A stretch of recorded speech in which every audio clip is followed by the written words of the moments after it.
Hello friends, welcome back to our channel. కలియుగ దైవం ఆ శ్రీనివాసుని లీలలు ఎంత చెప్పుకున్నా తక్కువే. ఆ శ్రీనివాసుని నిలయమైన తిరుపతి గురించి, ఆలయ సంపద గురించి ప్రపంచ దేశాలే చెప్పుకునే అంత స్థాయికి వెళ్ళిందంటే ఆ శ్రీనివాసుని మహిమ ఎంతటిదో మనం గ్రహించవచ్చు. అలాంటి శ్రీనివాసులు చేసిన ఒక అద్భుతాన్ని మనం నేడు తెలుసుకుందాం. అంతకుముందు ఆ తిరుమలనాథుని భక్తులు కామెంట్లో కామెంట్ చేయండి. అది పశ్చిమ గోదావరి జిల్లాలోని ఒక చిన్న గ్రామం. ఆ గ్రామంలోని శ్రీనివాసునికి ఒక పెద్ద ఆలయం ఉంది. ప్రతిరోజు అందులో పూజలు జరుగుతూనే ఉంటాయి. ఇక శనివారం వచ్చిందంటే మాత్రం ఆ ఊరంతా కోలాహలంగా మారిపోతుంది. ప్రతి శనివారం ఆలయంలోని భక్తులతో కిటకిటలాడుతూ ఉంటుంది. అయితే కొన్నేళ్ల క్రితం సరిగ్గా తొలి ఏకాదశి నాడు ఆ శ్రీనివాసునికి అభిషేకం చేస్తున్న సమయంలో ఒక అద్భుతం జరిగింది. తొలి ఏకాదశి అంటే తెలిసిందే కదా, మనం జరుపుకునే మొదటి పండుగ.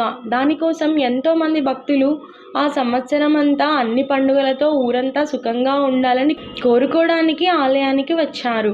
అందరూ పూజలు చేసి అభిషేకం చేస్తున్న సమయంలో సరిగ్గా ఆ తిరుమలనాథుని చెయ్యి కదలడం మొదలయ్యింది.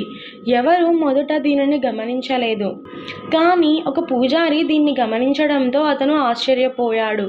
ఒక చెయ్యి ఆశీర్వదించినట్లుగా ఉంటుంది కదా, అదే చెయ్యి మరికొంత పైకి లేచి ఆశీర్వదిస్తున్నట్టు కనిపించింది. వెంటనే అతను అక్కడి వారికి చెప్పగా అందరూ ఆ అద్భుతాన్ని చూసి నివ్వెరపోయారు.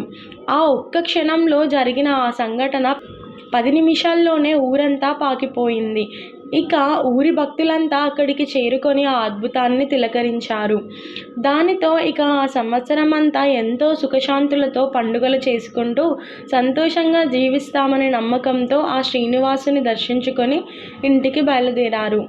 ఇప్పటికీ ఆ ఊరి వాళ్ళు ఆ సన్నివేశాన్ని గుర్తు తెచ్చుకొని తమ పిల్లలకు చెబుతూ ఉంటారు. చూసారుగా ఆ శ్రీనివాసుని లీల. సో అది ఫ్రెండ్స్, విన్నారుగా. ఇది ఇవాల్టి వీడియో. మా వీడియో మీకు నచ్చినట్లయితే లైక్ చేయండి, షేర్ చేయండి. మరిన్ని వీడియోస్ కోసం మా ఛానల్ని తప్పకుండా సబ్స్క్రైబ్ చేసుకోండి. Thanks for watching.